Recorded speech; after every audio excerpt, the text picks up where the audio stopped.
السلام علیکم ورحمۃ اللہ وبرکاتہ. بسم الله الرحمن الرحیم. ټول تعریفونه د رب ذوالجلال د پاره چې خالق او مالک او پروردگار د کل عالم دی، او درود پاک په خاتم الانبیاء حضرت محمد صلی الله علیه وسلم باندې. امید د رب ذوالجلال نه ساتم چې تاسو به روغ جوړ یې، په صحت با برابر یې. الله جل شانه د دنیا او آخرت ټول خوشحالی نصیب کړه. الله جل شانهم د هم هر درد، هر مصیبت، هر آفت او هر غم او تکلیف نه په خپل امن او امان کې وساته. محترمو، زمونږ د مولانا یوټیوب چینل مولانا وظایف نه ټولو مینوالو پاکستانیانو ته جشن ازادي ډیر ډیر مبارک وایو. تاسو ټول دی الله جل شانه خوشاله او آباد ساتي. زمونږ د طرف نه د جشن ازادي مبارکي قبول کړئ. ډیرو عزتمندو محترم مسلمانان ورونو او خویندو، نن درته یو نوی او خاص وظیفې سره حاضر یم. دا نننۍ وظیفه محترمو د جمعې مبارکې د شپې د زیارت د ورځې په عامو ورځو کې هم دا وظیفه تاسو کولی شئ. محترمو علماء کرام فرمایي چې دا وظیفه دا نننۍ کومه وظیفه چې دا درود شریف مبارک وظیفه ده.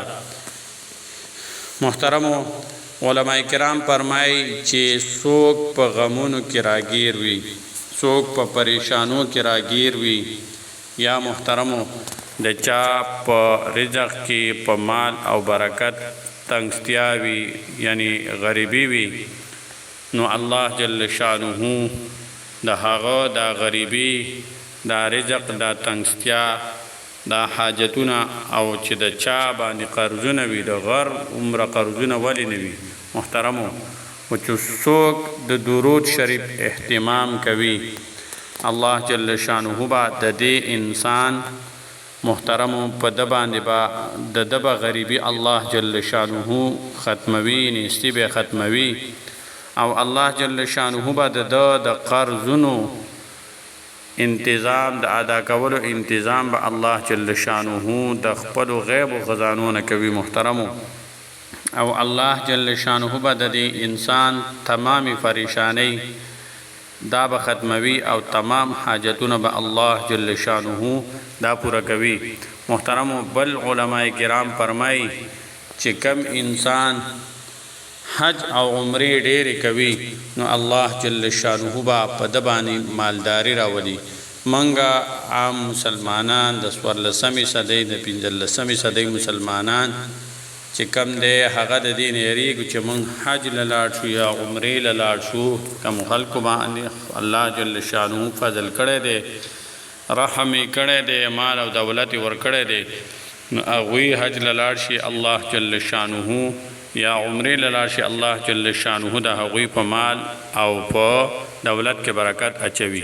نو محترمو د هغې دپاره علماء کرام فرمایي چې څوک حج او عمرې زیاتې کوي، نو الله جل شانه به په دې انسان باندې مالداري ډېره راولي. او چې کم انسان د درود شریف اهتمام کوي، الله جل شانه به دغه انسان باندې هم د رزق تنگستیا نه راولي، مال او دولت په وله الله جل شانه ورکوي د خپل غیب و خزانونه. د دې انسان باندې کې د غر عمره قرضونه ولی نه وي، الله جل شانه به د دې قرض د ادا کولو اهتمام د خپل خزانو د غیب نه کوي، او د دې انسان به تمام حاجتونه پوره کوي. محترمو به هر حال راځو د وظیفې طرف ته. وظیفه څنګه ده، په څه طریقه باندې کول پکار دي.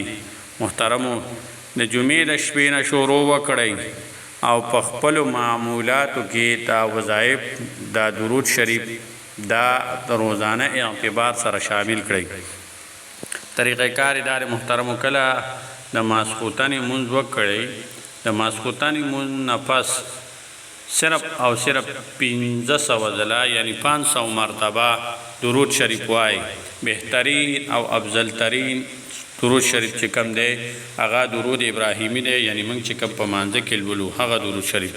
که هغه چاته ګران وي نور چې څومره درودونه دي، نو دغه ورد شروع کړئ، دغه ذکر او اذکار شروع کړئ. الله جل شانه بم ډیر زیات برکتی کړي، د رزق تنګستیا به ختم کړي، قرضونه به الله جل شانه د غیب نه ختم کړي.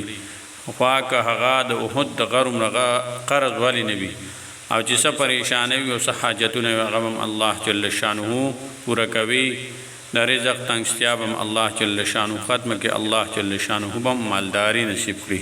محترم ډېر اسانه مجربه طاقتوره پاورفل وظیفه ده، دا په خپله مو وکړئ.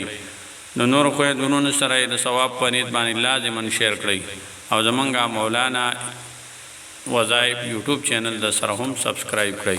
السلام علیکم ورحمت الله تعالی وبرکاته.